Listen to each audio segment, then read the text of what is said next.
오늘 우리에게 주신 하나님의 말씀입니다. 오늘 말씀은 시편 26편과 욥기서 1장, 2장에 있는 말씀들, 그리고 히브리서 1장과 2장에 있는 말씀, 또 마가복음 10장에 있는 말씀을 함께 봉독하며 봤습니다. 오늘 우리에게 주신 말씀 중에 마가복음의 말씀에 보면 이런 말씀이 기록되어져 있습니다. 예수께서 보시고 노하시어 이르시되 어린아이들이 내게 오는 것을 용납하고 금하지 말라. 하나님의 나라가 이런 자의 것이니라. 하나님의 나라가 어린아이와 같은 자들의 것이니라.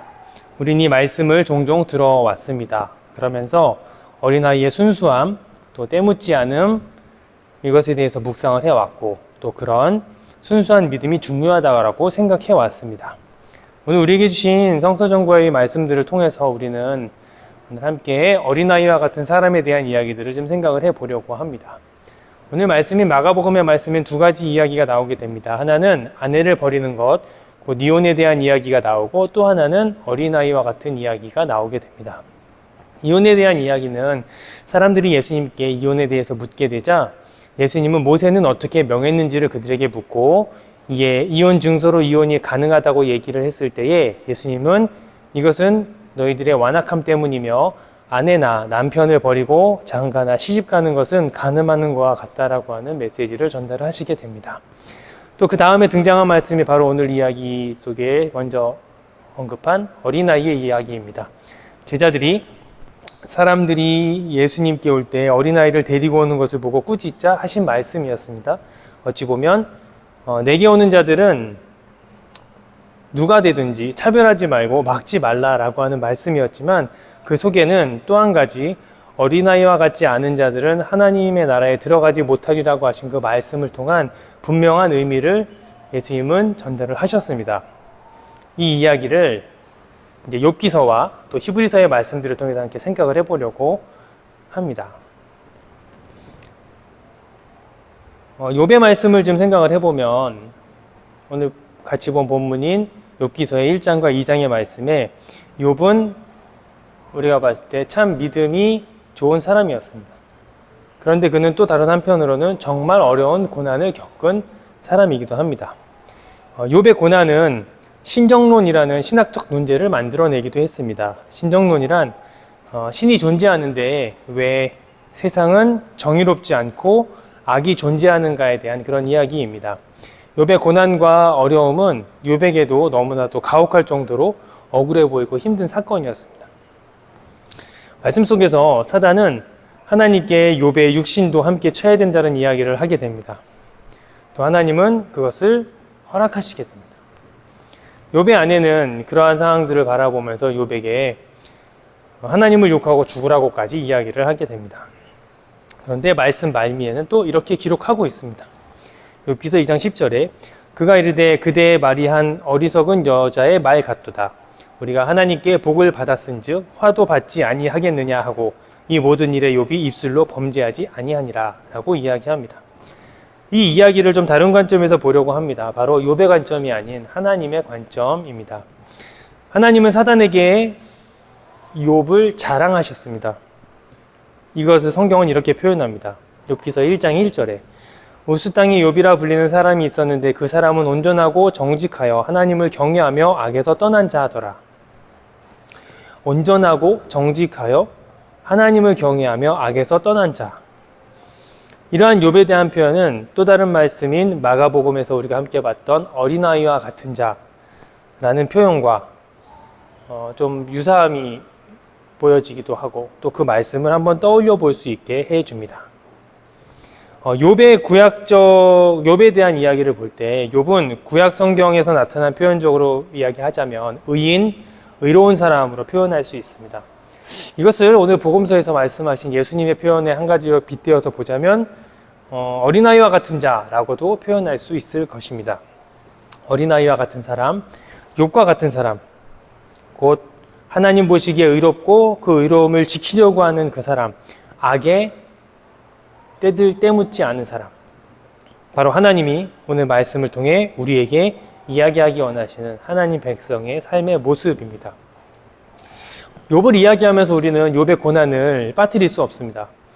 욥의 고난에 대해서 이야기를 해봤을 때 욥이 겪은 고난은 정말 감당하기 힘들고 어려운 사건이었습니다. 그런데 이 사건 속에서 욥의 입장이 아닌 하나님의 이야기를 우리는 한번 생각해 볼 필요가 있을 것 같습니다. 사건 속 중간중간에 간간히 등장하는 하나님의 이야기가 있습니다. 욥기 2장 3절 말씀에 보면 여호와께서 사단에게 이르시되 내가 내 종 욥을 주의하여 보았느냐 그와 같이 온전하고 정직하여 하나님을 경외하며 악에서 떠난 자가 세상에 없느니라. 내가 나를 충동하여 까닭없이 그를 치게 하였어도 그가 여전히 자기의 온전함을 굳게 지켰느니라 라고 말씀하십니다. 또 6절에 이야기하시는 말씀 속에 보면 여호와께서 사탄에게 이르시되 내가 그를 내 손에 맡기노라 다만 그의 생명은 해하지 말지니라. 말씀 속에서 욥은 어떤 모습으로 등장하고 있습니까? 말씀 속의 욥은 하나님이 자랑하는 존재였습니다. 하나님은 사단에게 그는 의로운 사람이다. 그는 너의 시험을 이긴 사람이다. 그는 나를 충동하여 까닭없이 그를 치게 했음에도 여전히 온전함을 지키는 사람이다 라고 자랑하고 있습니다. 또 사단이 더 힘든 시험에 넘어질 거라고 이야기했을 때에도 하나님은 욥이 그 시험을 능히 이겨낼 거다라고 하는 믿음, 곧 확신이 욥에게 있으셨던 것을 볼 수 있습니다. 물론 그럼에도 욥이 당한 고난에 대해서 우리는 다 이해할 수 없는 부분들이 남아있긴 합니다. 그러나 분명한 것은 하나님이 욥을 믿었고 그를 신뢰했으며 그는 확실한 또 의로운 사람이었음을 하나님이 오늘 증거하고 계시다는 것입니다. 그리고 욥은 그 길을 다 걸어가고 그 길의 끝자리까지 마친 후에 세상에 하나님의 사람에 대한 하나의 새로운 이정표로 세워지게 됩니다. 사단의 시험에도 쓰러지지 않고 하나님을 향한 믿음을 굳게 지킨 사람. 바로 이것이 고난을 겪게 된 우리가 왜 이러한 고난이 그에게 있습니까? 라는 그 이야기로 끝나는 것이 아닌 욥이 고난을 겪은 이후에 우리가 바라보는 욥을 이야기할 수 있는 그 욥을 통해 세상에 드러난 새로운 하나님 백성의 모습입니다. 우리가 함께 본 본문 중에 또 하나인 히브리서의 말씀에 보면 예수 그리스도에 대한 이야기가 등장을 하게 됩니다. 히브리서 1장 말씀에서는 예수님에 대한 이야기들을 하면서 만유의 상속자라고 2절에 이야기하고 또 3절에는 하나님의 영광의 광채시요 그 본체의 형상이라고 이야기를 합니다. 또 4절 말씀엔 천사보다도 훨씬 뛰어난 존재임을 이야기하고 있습니다.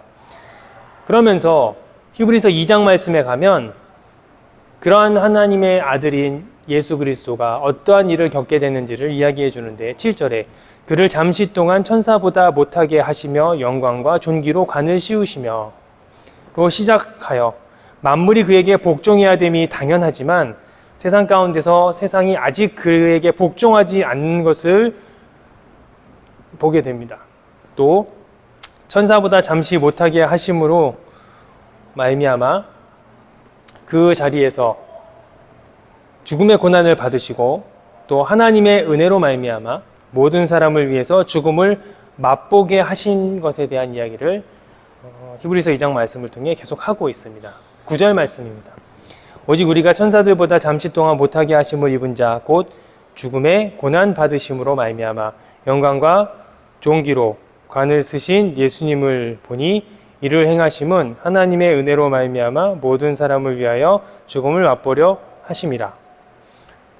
여러분은 욥의 이야기와 이 히브리서의 말씀 속에 예수님 안에서 어떠한 공통점이 보이십니까?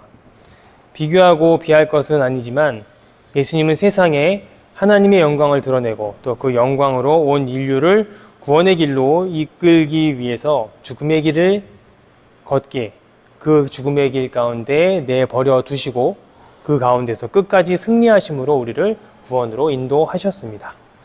욥이 당한 세상 그 누구도 이해할 수 없었던 그 고통의 시간을 견디고 그 안에서 믿음을 지키고 승리하여 세상 가운데 시험을 이기는 길, 신앙의 승리의 정점을 보여준 욥의 모습, 또 예수 그리스도의 모습을 통해서 하나님 안에서 무음하시고 완전하신 하나님의 아들인데 또 불구하고 그 가운데서 죽음의 길까지 걸어가셨던 예수 그리스도의 모습. 이 모습들을 통해서 우리는 오늘 말씀에서 우리에게 이야기하는 하나님의 마음, 하나님의 뜻을 발견할 수 있을 거라고 생각합니다. 말씀이 처음 부분으로 돌아가서 어린아이와 같은 자, 예수님의 말씀에서 이야기하셨던 그 어린아이와 같은 자, 또 온전하고 정직하여 하나님을 경외하며 악에서 떠났던 욥의 이야기, 또 만유의 상속자, 천사보다 훨씬 뛰어나지만 죽음의 고난을 받으셨던 예수 그리스도, 이 세 가지의 이야기 속에서 여러분은 오늘 무엇을 생각하며 또 느끼고 떠올리십니까? 어린아이와 같은 신앙은 단순한 순수함, 때묻지 않은 사람만을 이야기하는 것은 아닙니다. 말씀 속의 어린아이는 악에 들어가지 않은 사람, 또 악에서 떠난 사람도 함께 의미하고 있음을 우리는 발견할 수 있어야 합니다. 오늘 말씀은 어찌 보면 우리에게 가혹한 삶의 길을 소개해 주었습니다. 바로 믿음의 길이 어떠한 길인지를 소개하고 있습니다. 순수하고 때묻지 않고 순박한 신앙의 삶, 우리가 바라보는 이상적이고 꿈꾸는 신앙의 길입니다. 그러나 이러한 길은 단지 행복만 남아있는 것이 아니라 욥과 같이 또 예수님과 같이 삶의 여정 속에서 겪게 되는 악으로 인한 어려움, 환난, 그 고통을 견디고 버텨내야 하는 우리의 믿음의 길, 또 최후 승리를 향해 걸어가야 될 우리의 신앙의 길을 함께 이야기합니다. 그 속에 있는 진정한 하나님의 은혜와 영광의 자리까지 나아가는 신앙인의 그 자리로 하나님은 오늘 우리를 부르고 계십니다. 오늘 말씀을 통해 우리는 세 가지의 사람의 모습을 함께 보았습니다. 예수님이 말씀하신 어린아이와 같은 자, 욥기를 통해 등장한 하나님이 자랑할 수 있는 하나님의 사람, 그리고 어떠한 고난 속에서도 하나님의 은혜와 함께 이겨낼 수 있는 바로 그러한 신앙의 사람, 바로 오늘 이 말씀을 통해 우리에게 이야기하시는 이 모습, 어린아이와 같은 자라는 표현 속에 함께 포함되어 있는 이 모습이 오늘 이 시대를 살아가는 우리들이 갖춰야 될 하나님의 백성의 삶의 모습이 아닐까 생각합니다. 오늘 말씀을 통해 어린아이와 같지만 그 가운데에는 욥과 같은 그러한 믿음의 강건함이 뿌리내려 있는 자, 심지어 예수 그리스도와 같이 하나님 안에 무음한, 그리고 그 모든 역경을 이겨내고 믿음의 승리의 자리까지 이끌어 나아가는 그 길을 따라 동행하는 믿음의 사람의 삶의 자리, 바로 예수님 말씀하신 그 어린아이와 같은 여러분들 되실 수 있기를 주님의 이름으로 축복하며 또 그 길로 함께 걸어가시기를 권면합니다.